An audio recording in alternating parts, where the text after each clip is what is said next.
How you guys doing this morning? Somebody's excited to be here. I told my wife yesterday, I said, half of this sermon is really good. And I won't tell you which half I thought that about. You'll just have to guess. Hopefully God will use all of it. But I am really excited about what I think God will do. So we're in a series, if you're visiting with us maybe because of the child dedications, or maybe if it's your first time, we're in a series called So You Want to Change the World, and we're looking at the story of Nehemiah, and we're pulling some principles out from his life, and we're applying them to our lives. So I want to start this morning by talking about your eyes, which is weird. It sounds like I'm trying to pick you up, and I'm not. I'm sure you have beautiful eyes. But your eyeball, the human eyeball, is like an engineering masterpiece. It's the second most complex organ in your body besides your brain. And actually, it's kind of an extension of your brain. If you look at like CAT scans, it's kind of freaky that you have part of your brain kind of sticking out the front of your face, but that's kind of what's happening. It consists of over 2 million moving parts, your eyeball. Your eyes can perceive and process 36,000 bits of information an hour, making it basically a biological supercomputer. If your eye were a camera, it would be a 576 megapixel camera. That's pretty good, right? Take that.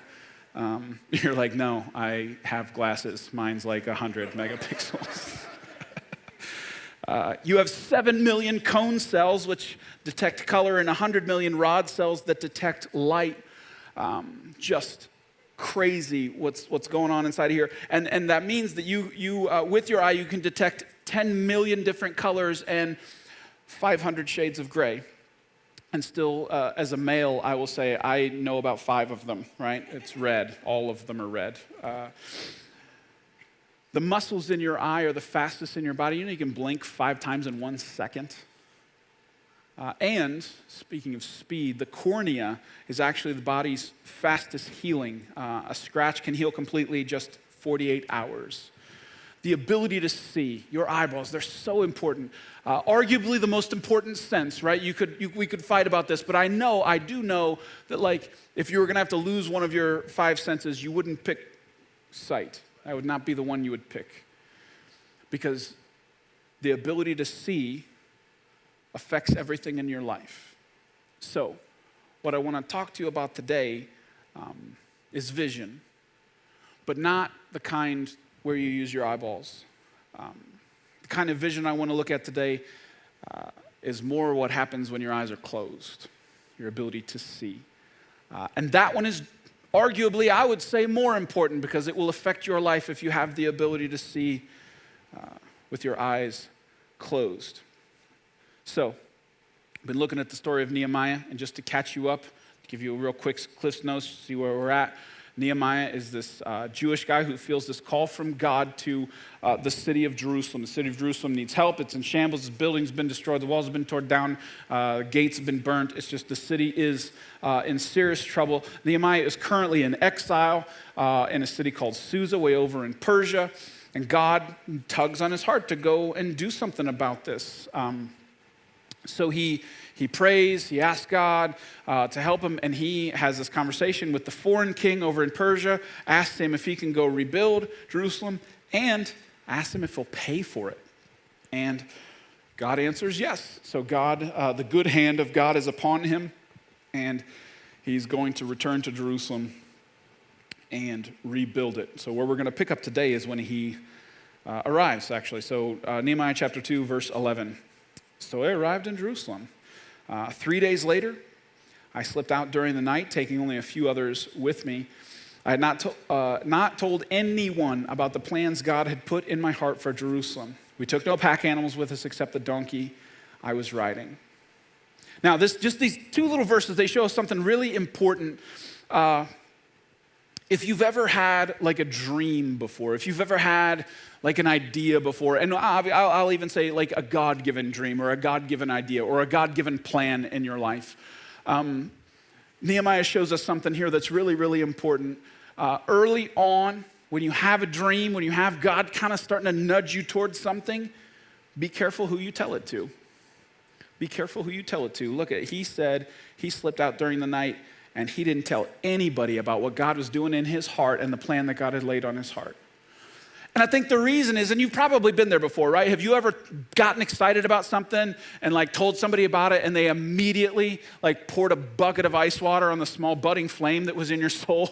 Like they just kill it that fast. Like the moment you start talking about it, they start peppering you with all these questions and really discourage you right out the gate. And the reason that happens is because dreams are fragile, right? Especially early on. Dreams can be delicate. Dreams can be easily shattered and stomped into dust.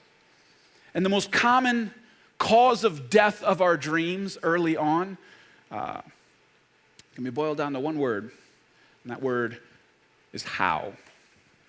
When you have a dream early on, especially, we'll specifically talk about like a God-given dream. When you have a God-given dream, early on when that happens, the word how is a really dangerous word. It's a really dangerous word. You can how a dream to death. You can how an idea to death. Because if you've been there, if you've ever had a God-given dream before, you know that God doesn't hand you like the whole playbook in the beginning, right? God doesn't give you all the hows. He doesn't answer all the questions right away. God just gives you this nudge, this pull, this dream, but usually the details aren't filled in, right? He hasn't colored in all the spots. You can't see it crystal clear. So if you got a friend who's really, wants to be helpful, but they're super pragmatic, and you tell them about this dream that you have, they're going to start asking you questions. And most of them start with how. How's this going to happen? How are you going to do this? How are you going to do this? How are you going to do this? How are you going to do this? And it's kind of like a machine gun full of how bullets, and they're just going to how. And your dream is going to die a horrible death right there because of a super helpful friend. They want to help you think it through. They want to help you answer these questions. They want to make sure that you're not missing anything. But in that process, it can kill your dream. Because you're allowing that word, how, to stop the thing that God has started in your heart. So, be careful who you tell your dreams to. Early on, they're fragile. They can be killed easily. And I think if you look at the story, Nehemiah, so he arrives in Jerusalem, he waits 3 days, and then he slips out. He doesn't tell anybody about his plans. I'm thinking if he had walked into Jerusalem and said, all right, guys, look at this mess. Let's clean it up. Let's go. He would have got destroyed by those people. He had to wait a little bit. He had to do his homework a little bit. He had to answer some of those questions before he told people.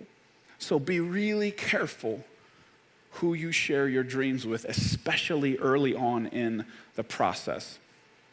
All right, so where'd we leave off? He's going here out at night, and he's going to tell us what he does here, verse 13. After dark, I went out through the valley gate, past the jackal's wall, over to the dung gate to inspect broken walls and burned gates.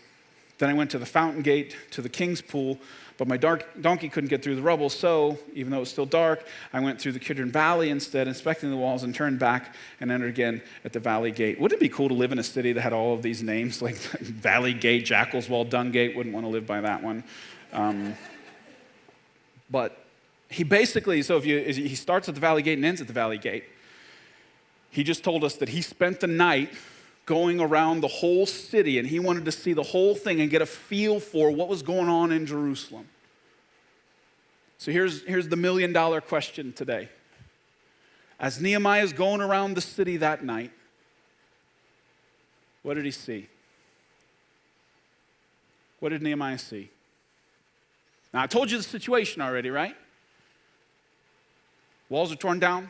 Gates are burned, buildings toppled. It's a war-torn city that was never rebuilt, and that happened 150 years ago, so it's not fresh destroyed, it's like old destroyed. So you can imagine like the rocks had grass and moss growing on them, and there's animals and stuff running around. His donkey couldn't even get through one area. He had to like go around. It was that messed up. What did he see? Now, if you're sitting here thinking, okay, dummy, you just described it. Why are you asking a question and answering it yourself? Like piles of rocks, charred wood, moss, grass growing up in the rubble, debris, rubble, more rubble, ruins, rubble. If that's your answer, I think you're wrong. I don't think that's what he saw. Well, I don't think that's all he saw. I don't think that Nehemiah went around the city with his 7 million cone cells and his 100 million rod cells and saw stuff. I think Nehemiah went around that city that night and saw more with his eyes shut than he did with his eyes open.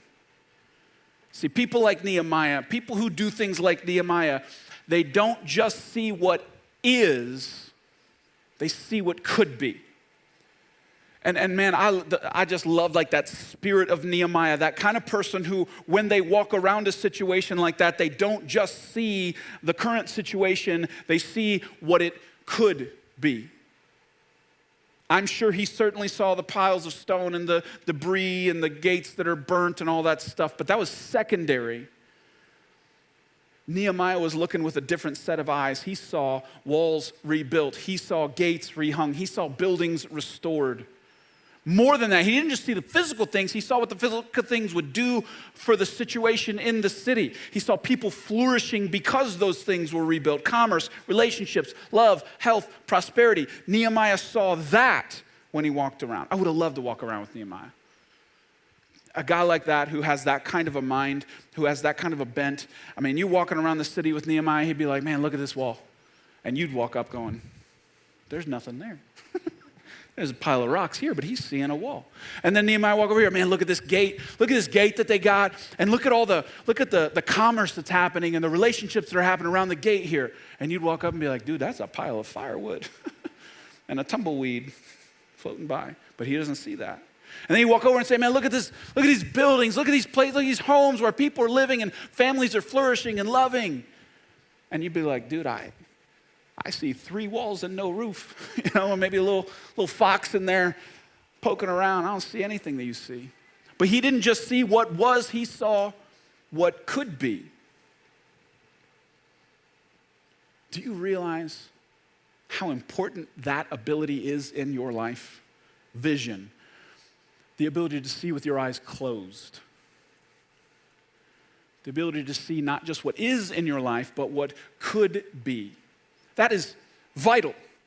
Because, think about this, everything that has ever existed first as an idea. Do you realize that? And so going all the way back to God and his creative process, God thought, then spoke, then something existed. So it was first an idea in God, then he spoke, then it became a thing. And now we as little creators, it's the same thing, right? Like the shirt you're wearing, it was an idea before it was a reality.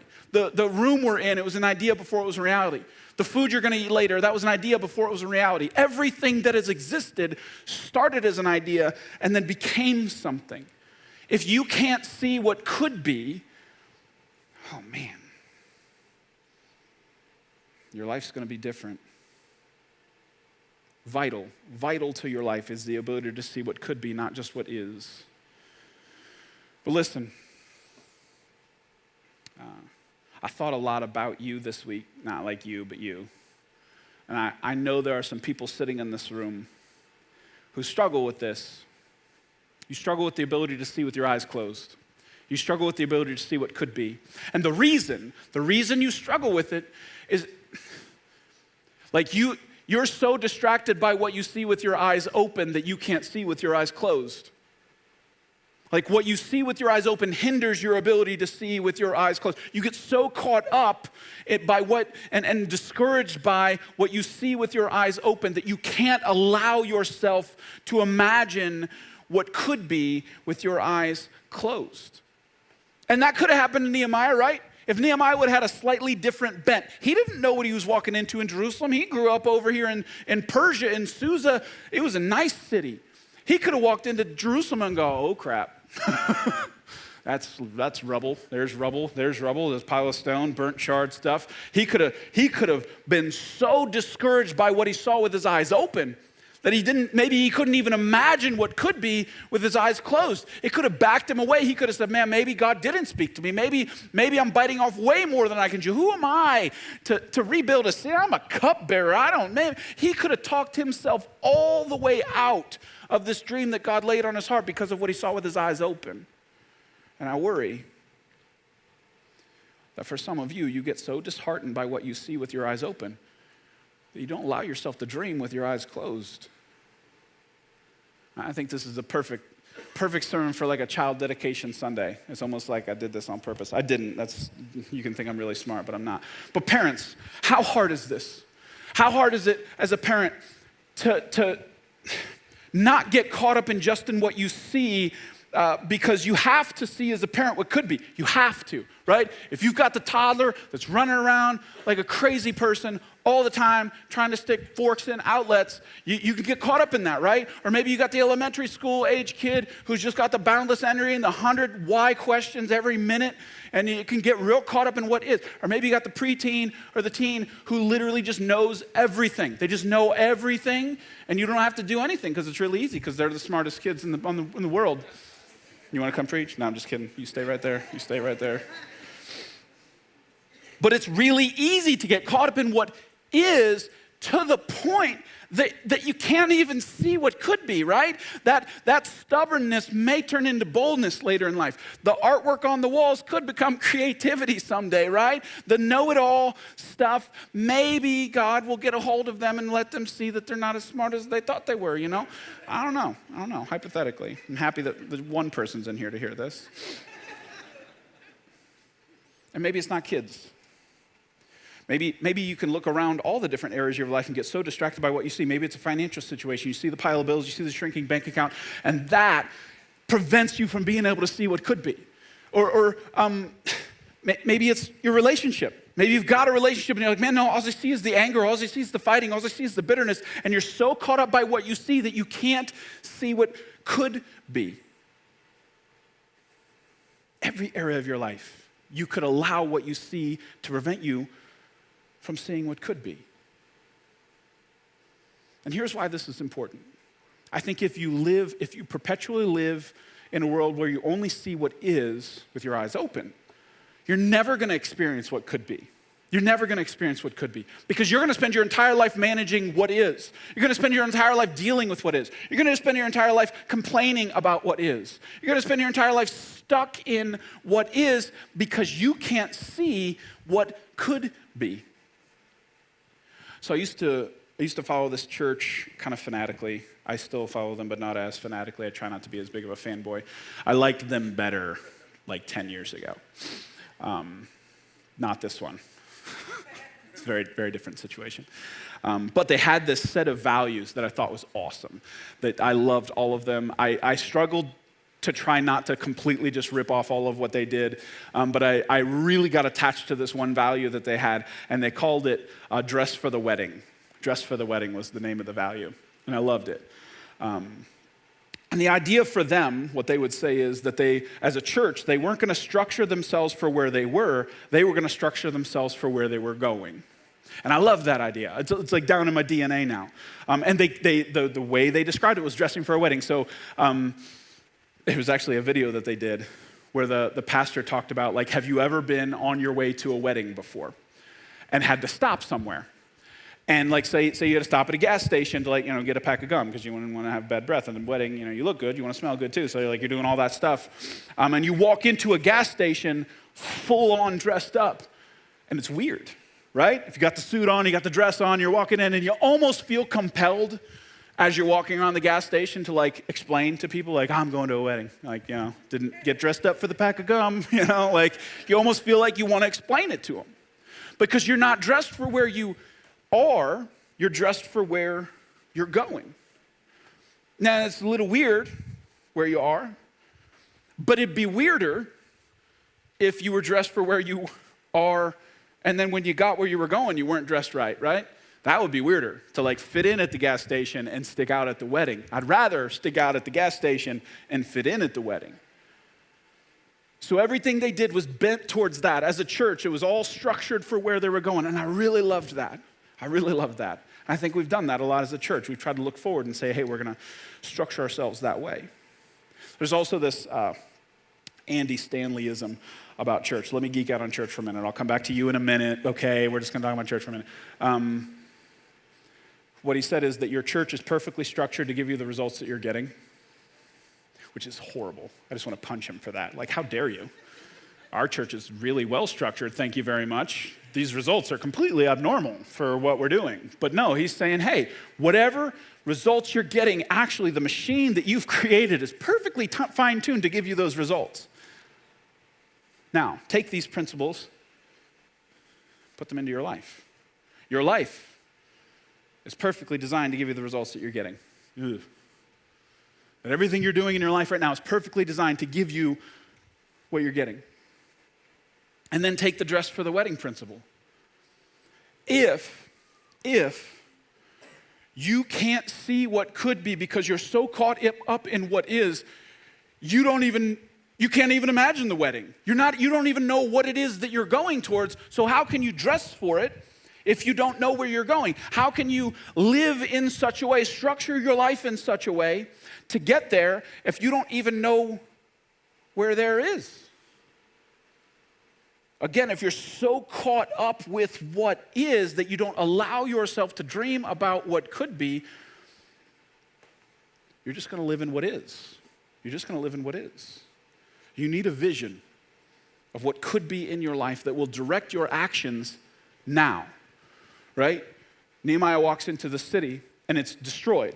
If he would have just got caught up in what was, they would have never rebuilt it. He had to have a vision for what could be. He had to be able to say, hey, you know what? Life would be different if there were walls, if the buildings were rebuilt and the gates were rehung. Our lives would be way different. He had to get people excited about what could be to change what they were going to do in the present.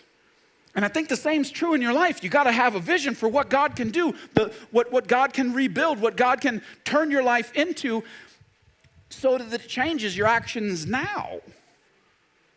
If you don't have that, you're just going to manage what is.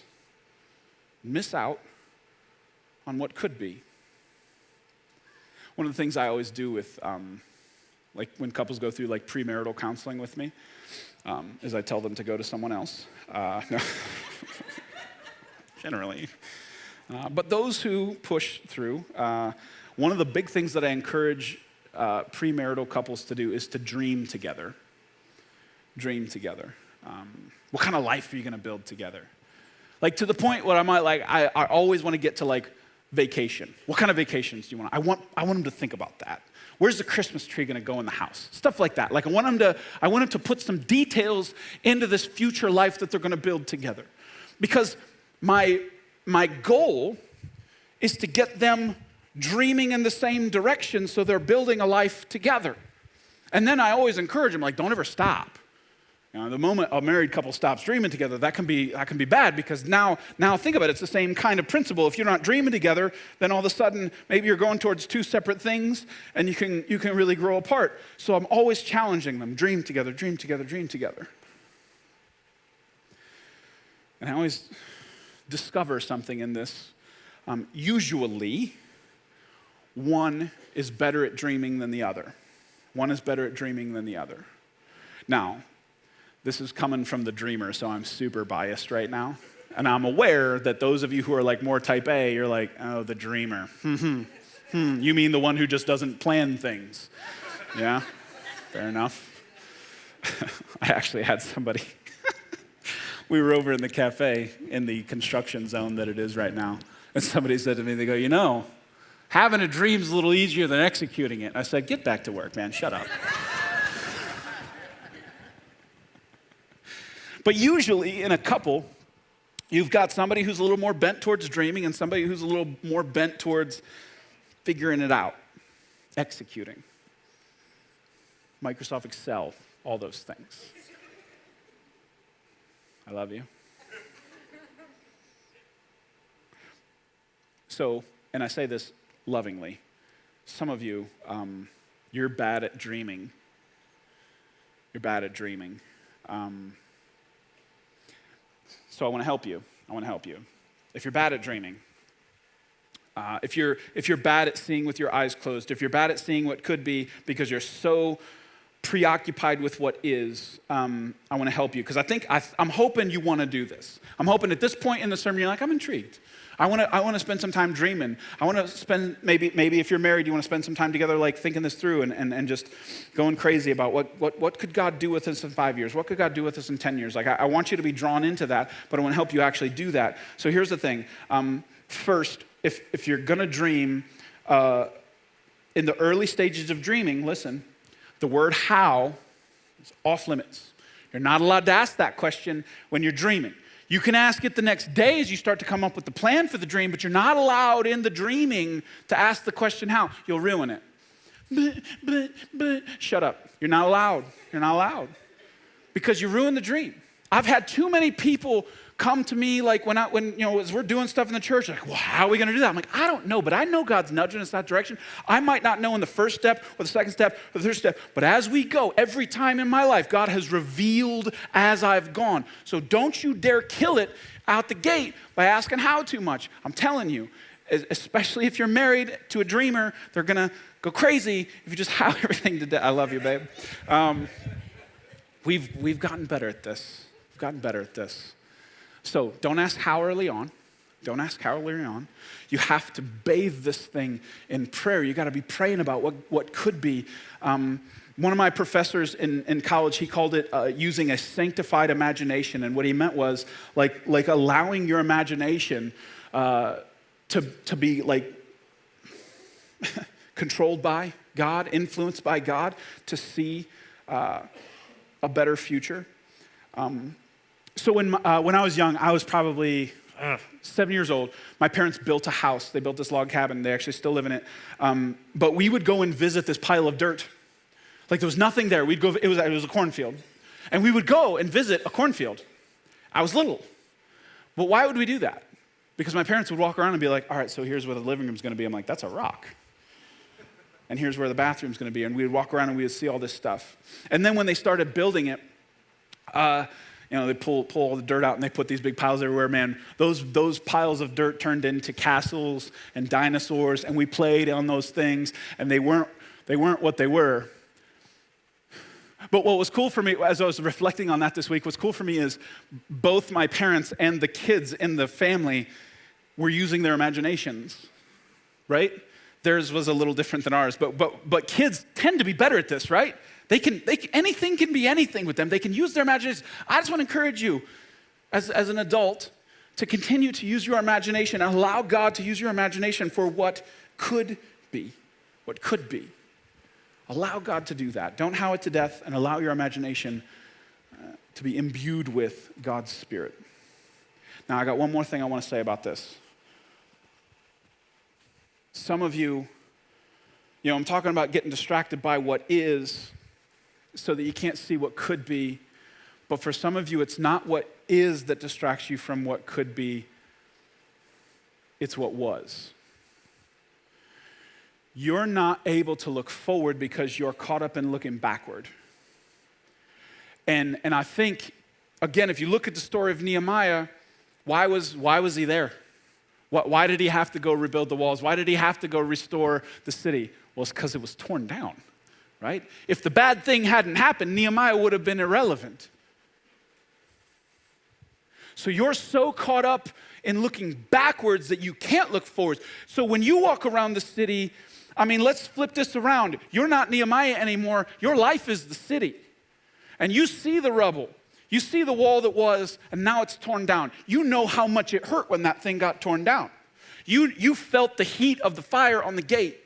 You watched as the houses got ripped down, and your heart hurts when you think about the process of this city, your life, being destroyed. And you're allowing the pain and the regret and the guilt or whatever of all that stuff to stop you from seeing what could be. But here's the thing. It's the best part in the story. You know what they used to rebuild the city? It was the broken stones. It was the rubble. So just imagine that if your life is the city, that means you're not Nehemiah. That's Jesus is Nehemiah. Jesus is Nehemiah walking around your life.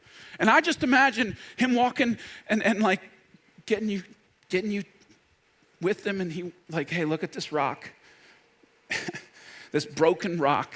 And you're like, I remember that rock. I remember that used to be really important, and now it's just this piece in this pile of rubble. And I think Jesus wants to go, hey, come here. Like this thing that's broken, this thing that's got ash and dirt all over it, and he's wiping it off. He wants to take this broken rock, and he wants to like, hey, this is going to be the cornerstone of this new thing I'm going to do. Like that, man, I hope you can see our God doesn't do things like with leftovers. There's nothing in your life that he can't use. So this city that's just a trash heap, he's gonna take it, he's gonna renew it, he's gonna restore it, and he's gonna use the rubble of your past to build the future. And some of you know this. Maybe you're so caught up in the hurt and the pain and the regret right now, but I know that my deepest wounds God has used in my life, that he has taken these things, made it a part of me, and now I'm better going forward because of that past. Would I do it again? Heck no, if I had a choice. I don't want that anymore, but I know that he'll use it. I know that he'll use it. So don't allow the pain of your past, what was, stop you from dreaming about what could be, because God's gonna use it. He's gonna use it. I know he's gonna use it.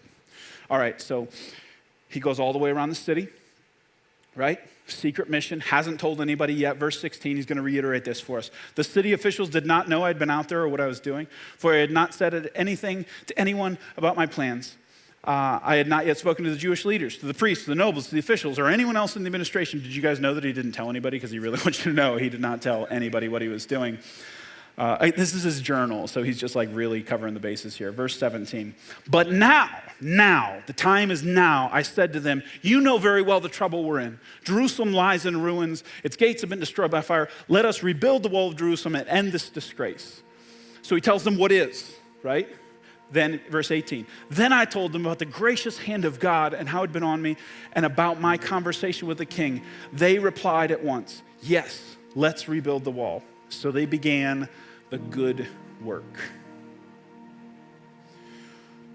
So the first thing he does, this is a good leadership thing, he acknowledges the situation. Hey, he's not out there going, guys, isn't Jerusalem great? It's great. Let's like some of you have a boss like that. Like everything's great and there's literally fire around you, but it's great. It's all awesome. He's like, no, this is not good. This is not good. But he put it in the place like where they had to be like, hey, not only can something be done about it, something must be done about this. We have to do something about this. And then he tells them about how God's already started to work. He encourages them. He gives them a little bit of faith. Like, hey, God's already done. God's ahead of us. You didn't even know. You're walking around looking at these walls. God's already moved. And they had no idea that the king that's 1,000 miles away said, yes, go rebuild those walls and I'll pay for it. They didn't know any of that yet. So when they hear that, they're like, let's go. Let's do this. Show me the nearest pile of rubble. I'm going to start building right here. And they get excited. This is what happens when not just one person, but a group of people closes their eyes and sees. When a collective looks past what is to what could be. When a crowd catches a vision. So one of the things I just want to keep reminding you is that God is wanting to do three things in your life. He wants to do some things for you. He wants to do some things in you. And he wants to do some things through you. I just want to keep reminding you of this. This is a really big part of like the way we think about stuff at this church. So God wants to do some things for you. And a lot of Christians, the more mature Christians are like, oh, those are the baby Christians. Listen, this is the most important part of Christianity. That God did some things for you. Jesus died for you. He paid for your sins. You never graduate from that. That's huge. You have to continually remind yourself that the most important thing is what God did for you. That's the gateway into Christianity, that Jesus died for you. And he does other stuff for you as well, right? But that's the most important one. Now, once he does that, then he goes to work in you.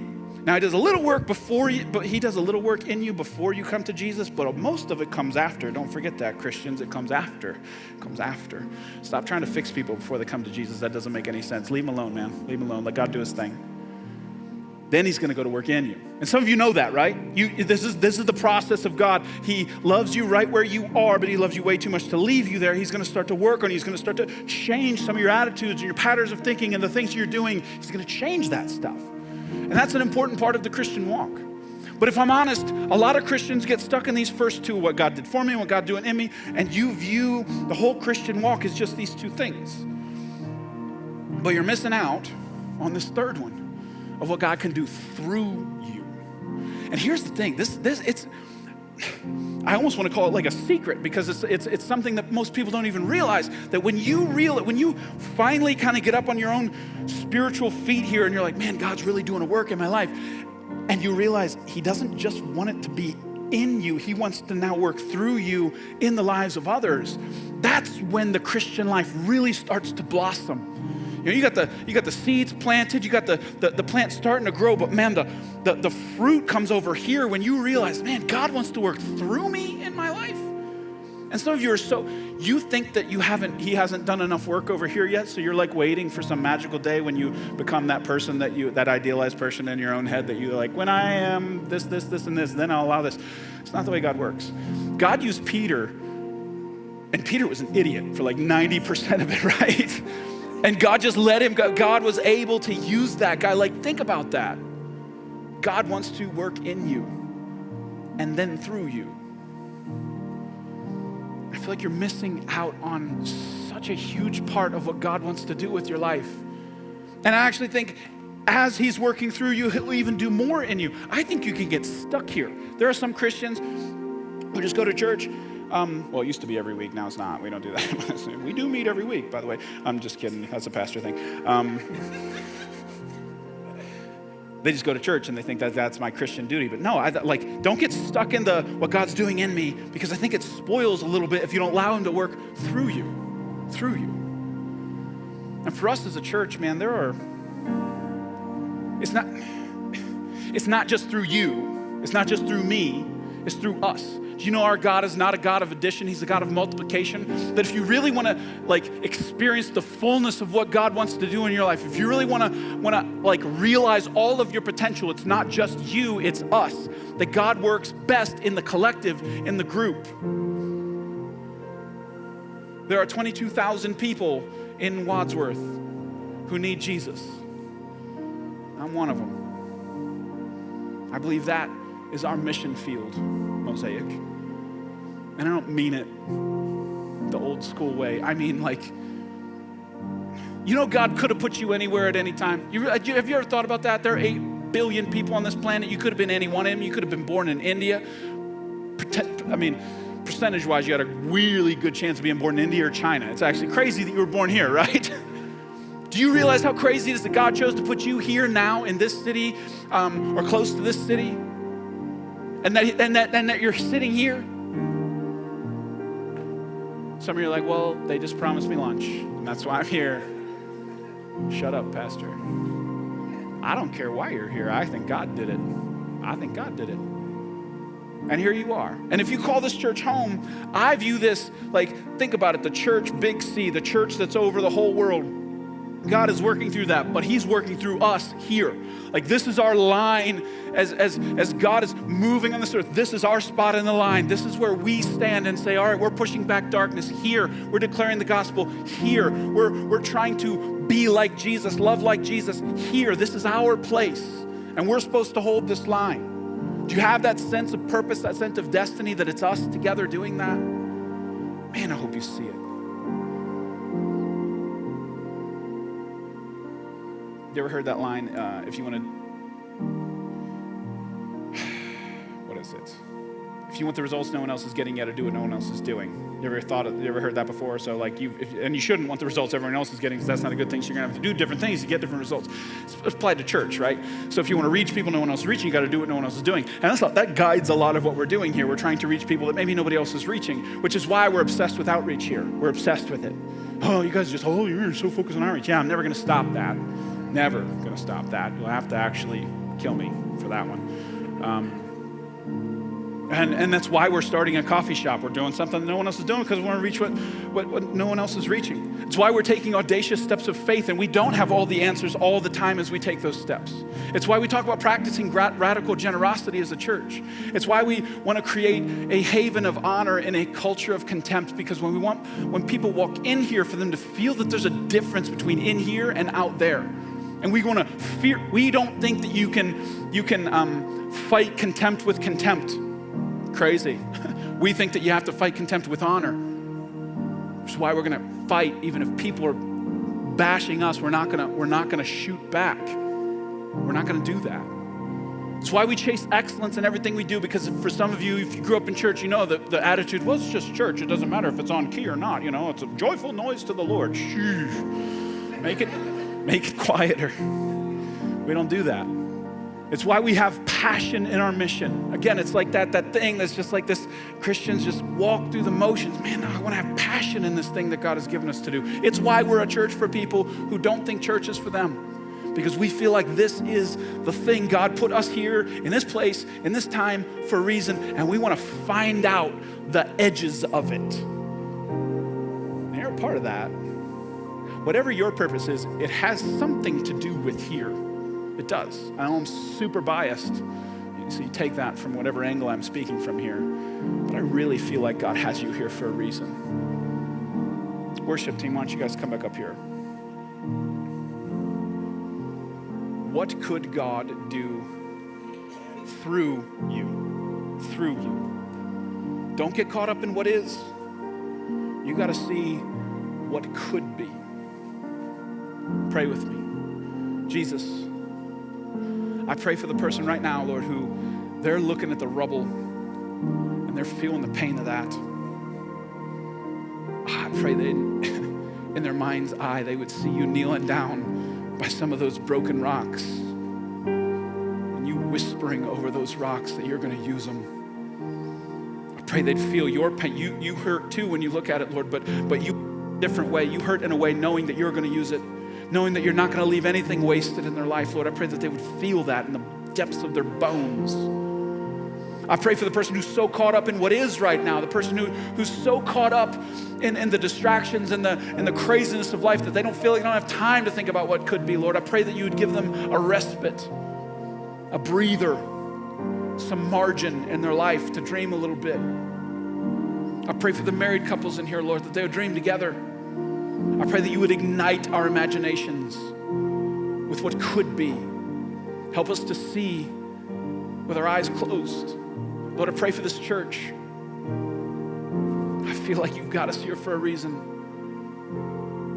We volunteer, Lord, to be the tip of the spear, to push back darkness in this world, to share your love, to fiercely share your love with this world. Help us to coalesce and do that, Lord. In Jesus' name I pray.